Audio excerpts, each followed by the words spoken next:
Bonjour à tous, bienvenue sur CTV, Canal Transformation Vie. Aujourd'hui, c'est notre rendez-vous, une histoire des leçons. Et qui est là pour nous raconter une histoire dans laquelle on va tirer des leçons, c'est Ousmane. Ousmane appuie. Rapidement, on va démarrer. Bonjour Ousmane. Oui, bonjour Monsieur Ismaël, comment allez-vous? Je vais très bien de votre côté. Je vais très bien également. Ok, vous êtes là aujourd'hui pour nous raconter une histoire que vous intitulez « La chèvre de ma mère ». Oui, bien évidemment. Il s'agit de quoi? Bon, je vous dis merci de nous avoir invités à cette émission ce matin. Ouais. C'est un plaisir pour nous. Merci. Lorsque nous parlons de la chèvre de ma mère, c'est en réalité une histoire d'origine congolaise. D'accord. Que nous avons eu l'audace de vous présenter ce matin. Sans plus tarder, il s'agit en quelque sorte d'une famille polygame congolais dont le mari est un élévateur et il a également deux femmes. Les deux femmes, ils vivaient très bien, ils étaient dans l'harmonie. Les enfants également se développaient dans une ambiance très bien également. Mais au fil du temps, à l'âge de 40 ans parlant, le père a rendu l'âme. Une fois que le père a rendu l'âme, avec nous, nos traditions, la tradition stipule que oui. les biens en réalité du mari doivent être transférés à la famille et non aux épouses. Okay. Voilà. La famille patriarcale ou bien matriarcale? Bon, la famille patriarcale. Okay. Patriarcale. Voilà. Donc, ils ont dit transférer maintenant les biens, tous les biens du mari à ses parents, à sa famille.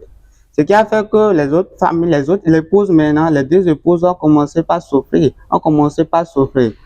Ils ont dit les renvoyer de la famille. Mais Dieu merci, en voulant les renvoyer, ils ont offert à chacun d'eux une chèvre. Ouais, on les a offert une chèvre, chacun allait maintenant vers ses parents. Une fois arrivé chez ses parents, les épouses ont décidé de prendre des décisions différentes. La première a dit conserver sa chèvre. Malgré les attentes et les désirs de ses enfants de voir ses chèvres tuer, manger, voyer un peu pour satisfaire leurs besoins. Mais par contre, ils ont dit conserver ça. Et la deuxième épouse ne l'a pas fait. Qu'est-ce qu'elle a vu? Le désir qui anime ses enfants, il a dit satisfaire sa chèvre pour combler ses désirs de ses enfants. Et au fil du temps, la première dame qui a conservé sa chèvre a dit expliquer maintenant un jour à ses enfants que la vie de ses enfants, les avenirs dépendent de ces chèvres que nous avons à notre portée, de cette chèvre. Ce qui a fait que les enfants ont compris, si notre vie en dépendait, il faudrait que nous puissions en prendre soin de cette chèvre, le protéger, le prendre soin de lui, afin qu'il puisse grandir. Ils ont conservé la chèvre alors, ils prenaient soin de la chèvre parce que les vies en dépendaient. Ils prenaient soin de la chèvre. Au bout de 6 mois déjà, la chèvre a fait bas, donc la chèvre a donné une petite chèvre encore, qui a commencé, la multiplication donc a commencé. Au bout de 2 ans, nous avons assisté à un troupeau de chèvres, c'est-à-dire 8 chèvres par an.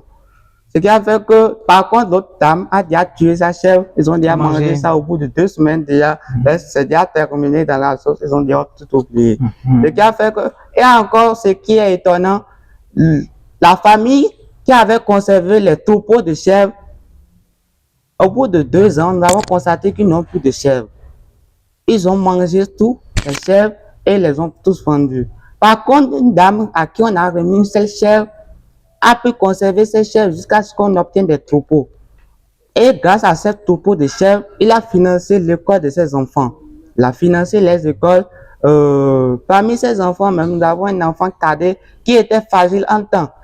Et cet enfant-là, c'est lui, celle qui a étudié parmi ses enfants, c'est lui qui est allé à l'université. Et c'est grâce au troupeau de chèvres-là que la mère a financé les études. Vous voyez un peu? Et c'est là a amené les autres maintenant à se poser des questions. Parce que quand la famille a vu que cette dame-là a transformé une seule chèvre en des troupeaux, ils ont commencé par se poser des questions.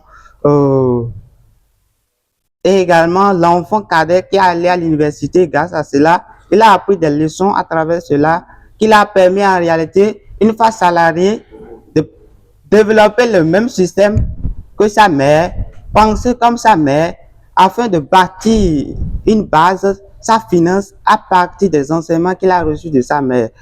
Donc voilà, lorsque lui prend son salaire, il arrive à investir une partie dans les entreprises. Parce que pour lui, nous ne devons pas tuer la chèvre, nous devons conserver la chèvre. Si on conserve la chèvre, donc lui va conserver également une partie de son salaire qui va lui permettre en réalité de pouvoir investir plus tard. Et c'est ce qu'il a fait aujourd'hui. Il est devenu un multimillionnaire que nous connaissons très bien. Il s'agit d'un auteur, d'un grand auteur international, Ricardo Kanyama. Je vous remercie. Merci Ousmane Akpi. Et déjà, j'aimerais vous demander quelles sont les leçons déjà qu'on peut tirer de cette belle histoire. Bon, pour moi, de cette belle histoire, ce que nous pouvons retenir, c'est que nous ne devons pas en réalité satisfaire juste nos désirs immédiats. Nous devons essayer également de voir là dans l'avenir qu'est-ce que nous pouvons faire, quels sacrifices nous pouvons faire aujourd'hui et qui sera bénéfique pour nous demain. Par exemple, nous devons conserver la chèvre. Lorsque nous sommes par exemple un salarié, nous devons également faire l'effort de conserver au moins une partie de nos salaires afin d'investir ça plus tard. Ouais. Lorsqu'on investit ça plus tard, on aura également des revenus passifs qui vont nous permettre en réalité de grandir, de devenir un multimillionnaire pour ceux qui aspirent au succès, bien sûr. Ok, donc de ne pas être trop dépensier. Voilà. Ok, mais il faut aussi épargner une partie et investir. Évidemment. Ok, mesdames et messieurs, nous sommes à la fin de cette émission.